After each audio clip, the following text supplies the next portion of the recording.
Hi this Viraj welcome to finviraz.com. ఈ వీడియోలో మనం లాస్ట్ వీక్ ఎక్స్ప్లెయిన్ చేసుకున్నాం కదండి ఇన్స్టా ఆప్షన్స్ అని. సో ఫైర్స్ టెర్మినల్ ఇది.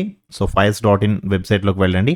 వెళ్తే మీకు ఇక్కడ ఇన్స్టా ఆప్షన్స్ అని ఉంటుంది. సో దీని మీద క్లిక్ చేస్తే మీరు ఈ పేజ్లోకి వస్తారు. సో ఈ పేజ్లో ఆల్రెడీ మీకు నేను లాస్ట్ వీక్ లాంగ్ బిల్డప్ ఎలా చూసుకోవాలి, షార్ట్ బిల్డప్ ఎలా చూసుకోవాలి, షార్ట్ కవరింగ్ అంటే ఏంటి, లాంగ్ అన్వైండింగ్ అంటే ఏంటి, వీటిని ఉపయోగించి యాజ్ పర్ అవర్ స్ట్రాటజీ ప్రకారం మన ట్రేడింగ్ని ఎలా సెట్ చేసుకోవచ్చు, మనం ఎక్కడ ట్రేడ్ తీసుకుని ఎంతవరకు హోల్డ్ చేయొచ్చు, అసలు ఇది మన డబల్ ఇంజన్ ప్రకారం ప్రాఫిట్లో ఉందా లేదా, ఈచ్ అండ్ ఎవ్రీథింగ్ చెక్ చేసుకుని దీనికి అనుగుణంగా అంటే ఎఫ్ఐఎస్ డిఐఎస్తో సమానంగా మనం కూడా వాళ్ళ వెనకే ఎలా వెళ్ళొచ్చు అనేది మీకు నేను లాస్ట్ వీక్ వీడియోలో చూపించాను. లాంగ్ బిల్డప్, షార్ట్ బిల్డప్ ఎవరు చేసుకుంటారు. సో ఇంత ఓఐ ఇన్ని కోట్లలో 5 crores అంటే ఈ డేటా నార్మల్గా రీటైల్ ఇన్వెస్టర్స్ సృష్టించలేరండి. ఇంత డేటా అనేది, ఇంత ఓఐ అనేది ఓపెన్ ఇంట్రెస్ట్ అండి. అంటే ఇన్ని కాంట్రాక్ట్స్ ఓపెన్లో ఉన్నాయి అని. ఓపెన్ ఇంట్రెస్ట్ అంటే ఏంటి? ఇన్ని కాంట్రాక్ట్స్ ఓపెన్లో ఉన్నాయి. దేనికి? షార్ట్ బిల్డప్ అంటే మార్కెట్ని, ఆర్తి ఇండస్ట్రీస్ని 1,55,00,000 కాంట్రాక్ట్స్ని వీళ్ళు షార్ట్ చేసి కూర్చున్నారు అని. రీటైల్ ఇన్వెస్టర్స్ చేయలేరుగా, రీటైల్ ట్రేడర్స్ చేయలేరు కదండి. సో వీళ్ళు చేసేది పెద్ద పెద్ద బిగ్ ప్లేయర్స్ అంటే ఎఫ్ఐఎస్ కానీ, డిఐఎస్ కానీ, ప్రొప్రైటరీ ట్రేడర్స్ కానీ ఇంకా చాలా మంది ఉంటారండి. మీకు ఆల్రెడీ చూపించాను కూడా లాస్ట్ టైం సెన్సిబుల్లోకి తీసుకెళ్ళి. సో ఈ వీడియో అనేది దానికి కంటిన్యూషన్ అనమాట. సో దీంట్లో మీరు ఇంకా ఏ విధంగా అడ్వాన్స్డ్గా చూడొచ్చు అంటే చాలా రకాల స్క్రీనర్స్లోకి వెళితే కానీ మీకు దొరకనటువంటి ఆప్షన్స్ అన్నీ ఒకే చోట దొరికేస్తాయండి. అవన్నీ ఈ ఇన్స్టా ఆప్షన్స్లో, అది కూడా మీకు fires account free, opening free. So మీకు ఎవరికైనా అకౌంట్ కావాలి అంటే మన అడ్మిన్ హర్ష గారిని కాంటాక్ట్ అవ్వండి. ఓకే, సో నెక్స్ట్ మనకి 4 సెక్షన్స్ కంప్లీట్ అయిపోయినాయి కదండి. Long buildup, short buildup, short covering, long unwinding. So ఈ 4 సెక్షన్స్ కంప్లీట్ అయిపోయాయి. ఇప్పుడు నెక్స్ట్ సెక్షన్ ఏంటి అంటే ఇక్కడ మనకి నిఫ్టీ 200 కింద తీసుకోండి మీరు. నిఫ్టీ 200లో నిఫ్టీ 200 అంటే ఏంటి? నిఫ్టీలో హైయెస్ట్ వెయిటేజ్ ఉన్న 200 స్టాక్స్ అని. సో ఈ నిఫ్టీ 200 స్టాక్స్ లో ఏ స్టాక్స్ అంటే ఎన్ని స్టాక్స్ బేరిష్గా ఉన్నాయి, ఎన్ని స్టాక్స్ బుల్లిష్గా ఉన్నాయి. సో దీనివల్ల నాకు ఉపయోగం ఏంటండి నేను తెలుసుకున్నాను. సో యాక్చువల్గా ఏంటంటే ఎన్ని నెగిటివ్గా ఉన్నాయి అంటే వీటిని డిక్లైన్స్ అంటారు. ఎన్ని స్టాక్స్ డిక్లైన్లో ఉన్నాయి అంటే ఎన్ని స్టాక్స్ బేరిష్గా ఉన్నాయి, అండ్ అడ్వాన్సెస్ అంటే ఎన్ని స్టాక్స్ బుల్లిష్గా చూస్తున్నాయి. సో పైకి వెళ్ళే వాటిని అడ్వాన్సెస్ అంటారు. ఓకే, కిందకి అంటే ఏవైతే బేరిష్గా ఉన్నాయో వాటిని డిక్లైన్స్ అంటారు. సో దీనివల్ల నాకు ఉపయోగం ఏంటండి? యాక్చువల్లీ నేను నేర్చుకున్నాను. ఓకే, సో 200లో ఒక 100 స్టాక్స్ ఏమో డిక్లైన్లో ఉన్నాయి అండ్ 100 స్టాక్స్ ఏమో బుల్లిష్గా చూస్తున్నాయి. దీనివల్ల నాకు ఉపయోగం ఏంటి? మార్కెట్ యొక్క ఓవర్ వ్యూ తెలుస్తుందండి. అసలు అడ్వాన్సెస్ అంటే బుల్లిష్గా ఎన్ని స్టాక్స్ చూస్తున్నాయి, బేరిష్గా ఎన్ని స్టాక్స్ చూస్తున్నాయి అనేది ఎందుకు తెలుసుకోవాలి అంటే మార్కెట్ కేవలం మ్యానిపులేషన్ ప్రకారం వెడుతుందా అంటే మ్యానిపులేట్ చేయడానికి చూస్తున్నా. సపోజ్ ఫర్ ఎగ్జాంపుల్ నిఫ్టీలో హైయెస్ట్ వెయిటేజ్ రిలయన్స్, అవునా అండి? సో రిలయన్స్ ఒక్కటి బేరిష్గా ఉండి మిగతా 199 స్టాక్స్ బుల్లిష్గా ఉన్నాయనుకోండి, ఎంటైర్ మార్కెట్ ని మీరు బేరిష్గా చూస్తారా? చూడరు. బట్ రిలయన్స్ ఒక్కటి బేరిష్గా ఉంటే నిఫ్టీ బేరిష్గా ఉంటుంది. ఎందుకు? నిఫ్టీలో హైయెస్ట్ వెయిటేజ్ కాబట్టి. నేను చెప్పింది మీకు క్లియర్గా అర్థమైంది అనుకుంటున్నాను. రిలయన్స్ నిఫ్టీలో highest weightage stock. So Reliance బేరిష్గా ఉంది. రిలయన్స్ అనేది హైయెస్ట్ వెయిటేజ్ కాబట్టి నిఫ్టీ కూడా బేరిష్గా రియాక్ట్ అవ్వడానికి అవకాశం ఉంటుంది. బట్ నిఫ్టీ 200లో ఉన్న 199 స్టాక్స్ పాజిటివ్గానే ఉన్నాయి. 199 పాజిటివ్ ఆర్ న్యూట్రల్గా ఉన్నాయి. బట్ రిలయన్స్ ఒక్కటి నెగిటివ్గా ఉంది. దీన్ని మనం మొత్తం మార్కెట్ అంతా బేరిష్గా ఉంది అని చూడగలమా? చూడలేము, చూడకూడదు కూడా. చాలా రాంగ్ అది. అలా కాదండి, ఒక 50 స్టాక్స్ మాత్రం బేరిష్గా ఉన్నాయి, 150 స్టాక్స్ బుల్లిష్గా ఉన్నాయి. సో ఎంటైర్ మార్కెట్ ని మనం బేరిష్గా చూడగలమా? లేదు. 150 మెజారిటీ ఆఫ్ ద స్టాక్స్ బుల్లిష్గా ఉన్నాయి. సో మీకు ఈ రోజు 50 స్టాక్స్ లో బేరిష్గా ఉన్నంత మాత్రాన ఎంటైర్ మార్కెట్ ని బేరిష్గా చూడొద్దు.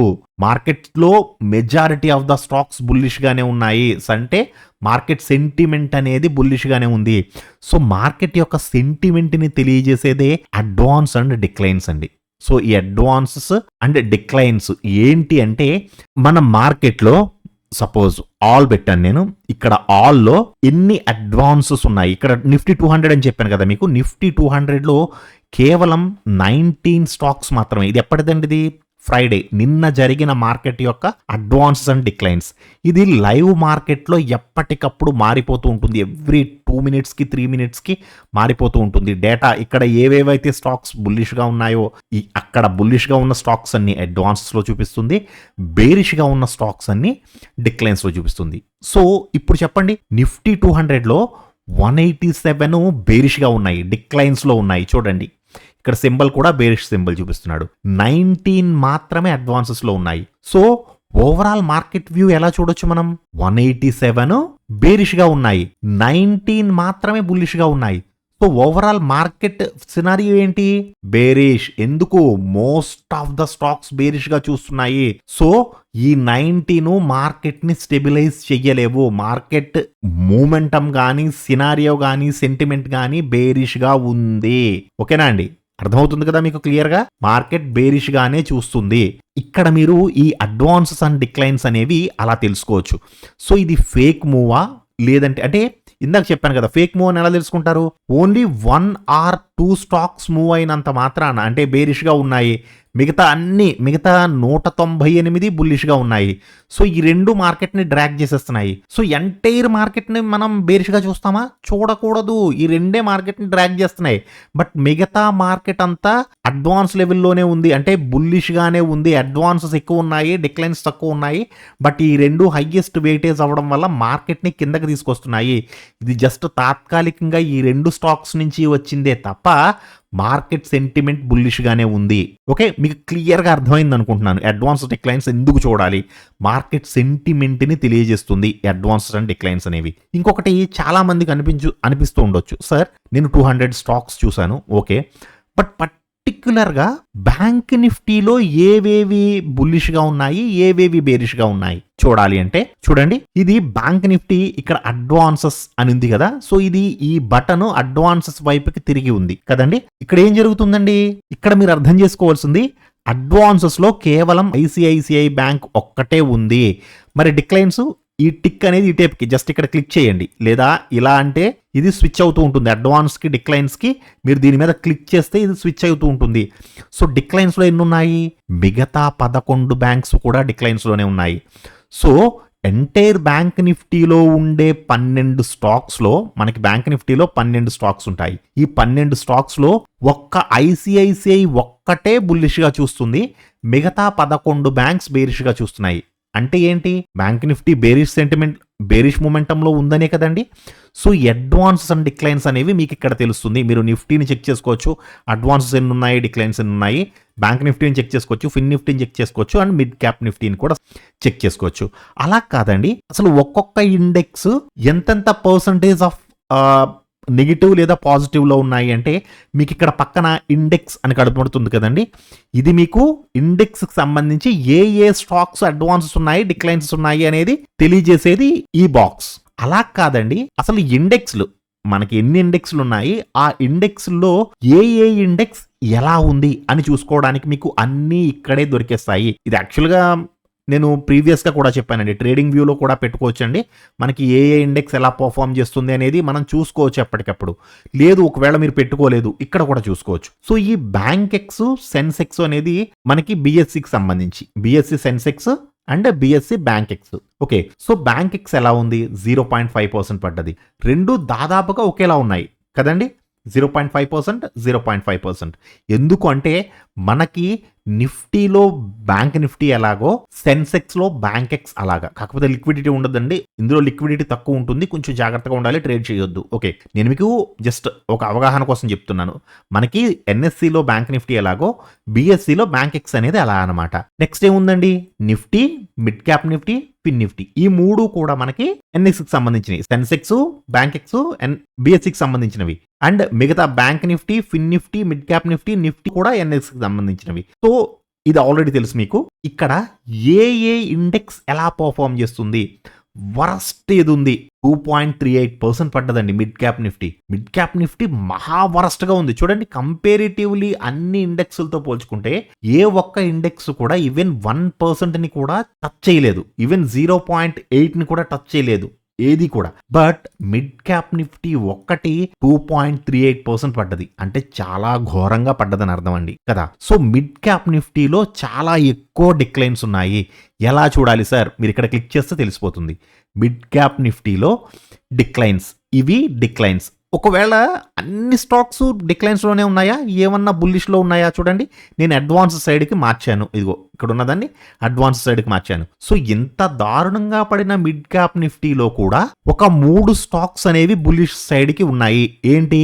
Bharat forge, Jubilant food, UBL, ఈ 3 బుల్లిష్ గా ఉన్నాయి. ఓకే, అందులోనూ మళ్ళీ జూబ్లెంట్ ఫుడ్ చూడండి 1.27% బుల్లిష్, అంటే చాలా గట్టిగా పెరిగింది జూబ్లెంట్ ఫుడ్ మిడ్ క్యాప్ నిఫ్టీలో. సో ఇంత ఘోరంగా ఉన్న మార్కెట్లో కూడా ఇది బుల్లిష్ గా ఉంది. So something is good for Jubilant food. So మీరు స్టాక్ అనాలిసిస్ చేసుకోవడానికి కూడా ఉపయోగపడుతుంది. మీరు ఒక స్టాక్ మార్కెట్ అంటే నాట్ ఓన్లీ ట్రేడింగ్ అండి, కేవలం ట్రేడింగ్ ని మాత్రమే కాదు, మీరు మార్కెట్ ని డాట్స్ ని కనెక్ట్ చేస్తూ చూడాలి. మీకు లాస్ట్ వీడియోలో కూడా మీకు నేను చెప్పాను, మార్కెట్ అనేది డాట్స్ కింద ఉంటుందండి. ఒక dot dot dot dot dot ఈ డాట్స్ అన్నిటినీ మనం కలెక్ట్ చేసుకుంటూ వెళితే మనకు ఒక బ్యూటిఫుల్ పిక్చర్ అనేది వస్తుంది. అదే మన success. Okay, so stock market ఎప్పుడు డాట్స్ కింద ఉంటుందండి. మీకు ఈ డాట్స్ని కనెక్ట్ చేయడానికే మీకు లాస్ట్ వీక్ వీడియో కానీ ఈ వీడియో కానీ, ఓకేనా. సో ఏ ఇండెక్స్ ఎలా పర్ఫామ్ చేస్తుంది, ఆ ఇండెక్స్లో ఉన్న అడ్వాన్సెస్ అంటే బుల్లిష్గా ఉన్న స్టాక్స్ ఏంటి, బేరిష్గా ఉన్న స్టాక్స్ ఏంటి, బ్యాంక్ నిఫ్టీలో ఏవి డిక్లైన్స్లో ఉన్నాయి, ఏవి బేరిష్గా ఉన్నాయి, ఏవి బుల్లిష్గా ఉన్నాయి. ఓకే, సో ఇప్పుడు ఇంకొక స్టెప్ కొంచెం ముందుకు వెళదాం సార్. యాక్చువల్గా ఇక్కడ ఇండెక్స్ పరంగా చూస్తున్నారు కదండి, అలా కాదు సార్, నాకు సెక్టార్ వైజ్ కావాలి. సో ఏ సెక్టార్ ఎలా పర్ఫామ్ చేస్తుంది, ఆటో సెక్టార్ ఎలా ఉంది, ఫార్మా సెక్టార్ ఎలా ఉంది, నేను సెక్టార్ వైజ్ చూసుకుందాం అనుకుంటున్నానండి. ఇక్కడ సేమ్ డాష్ బోర్డ్ అండి, నేను దీంట్లోనే ఉన్నాను, డాష్ బోర్డ్లోనే ఉన్నాను. ఇంకా చాలా ఉన్నాయండి ఇందులో ఎక్స్ప్లెయిన్ చేసిన ఆ ఫీచర్స్, సూపర్ ఫీచర్స్ ఉన్నాయండి. జస్ట్ ఇది ఒక్క దాంట్లో ఫైర్స్ సూపర్ ప్లాట్ఫామ్ అండి నిజంగా. సో మార్కెట్స్ పక్కనే మీకు ఇండెక్స్ కాంట్రిబ్యూటర్స్ అని ఉంది కదండి. సో దీని మీద క్లిక్ చేశాను నేను. దీని మీద క్లిక్ చేస్తే ఇది ఏంటండి, బ్యాంక్ నిఫ్టీ. సో మీకు ఇక్కడ ఐడియా వచ్చేస్తుంది సార్, ఇందాక మీరు మార్కెట్ గురించి మార్కెట్లో చెప్పినప్పుడు బ్యాంక్ నిఫ్టీలో 12 స్టాక్స్ ఉంటాయని చెప్పారండి. సో ఇక్కడ ఒకటి ఉంది, మళ్ళీ డిక్లైన్స్లోకి వెళితే ఇక్కడ 1 2 3 4 5 6 అని మేము లెక్కేసుకోవాలి సార్. అలా లెక్కేసుకుంటూ పోతే చాలా కష్టం కదండి. అసలు ఒక్కొక్క ఇండెక్స్లోని ఎన్ని స్టాక్స్ ఉంటాయి అనేది మీకు ఇక్కడ చెప్పేస్తుంది. సో మొత్తం బ్యాంక్ నిఫ్టీలో 12 బ్యాంక్స్ ఉంటాయి. 1 2 3 4 5 6 7 8 9 10 11 12 సరిపోయినాయండి. సో బ్యాంక్ నిఫ్టీలో ఉన్న 12 బ్యాంక్స్, వీటిలో ఏవేవి ఎంతెంత కాంట్రిబ్యూట్ చేశాయి ఇండెక్స్ పడడానికి, అండ్ వీటి ఇండివిజువల్ పర్సంటేజ్ కూడా ఏ బ్యాంక్స్ ఎంత పడ్డాయి చూడండి. ఏయూ స్మాల్ ఫైనాన్స్ బ్యాంక్ అనేది మహా వరస్ట్గా 3.18% పడ్డది, చాలా ఎక్కువ. దీనికంటే ఎక్కువ పడ్డదండి బంధన్ బ్యాంక్ చూడండి 3.66% అండి, చాలా వరస్ట్గా ఉంది.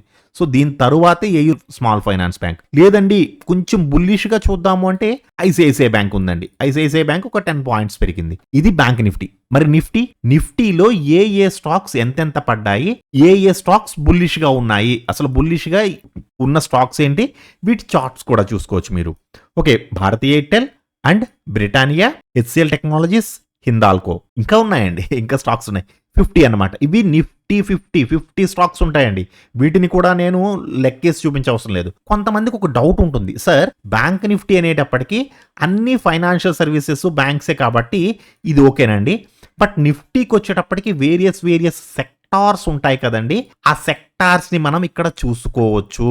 Okay, Adani enterprises, metal and mining, Adani ports services, okay, Bajaj finance financial services, BPCL oil gas and consumable fuels, okay, Cipla health care. ఇలా వీటికి సంబంధించిన మీకు ఏదైతే స్టాక్ ఉందో ఆ స్టాక్ కి సంబంధించిన సెక్టార్ కూడా చూపించేస్తుంది. అలా కదండి, నాకు డైరెక్ట్గా సెక్టార్స్ వచ్చేయాలి అనుకున్నాను అనుకోండి, ఇక్కడ స్టాక్స్ సెక్టార్స్, ఇక్కడ కూడా స్విచ్ అవ్వడానికి ఒక స్విచ్ ఇచ్చారు చూసారా.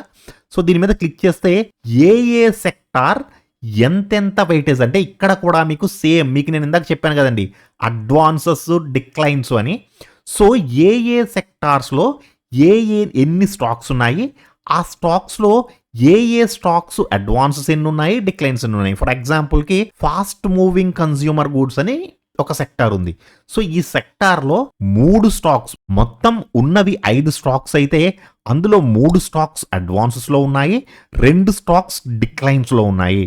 ఓకే, అలా కాదండి హెల్త్ కేర్ చూద్దాము. హెల్త్ కేర్లో ఉండడమే 5 ఉన్నాయి, మొత్తం 5 కూడా డిక్లైన్స్లోనే ఉన్నాయి, అంటే 5 ఫాల్ అయిపోయాయి. ఇన్ఫర్మేషన్ టెక్నాలజీ అంటే ఐటీ సెక్టార్లో 3 స్టాక్స్ గ్రీన్లో ఉన్నాయి అండ్ 2 స్టాక్స్ రెడ్లో ఉన్నాయి, అంటే బేరిష్గా ఉన్నాయి. క్లియర్గా అర్థమవుతుంది కదండి.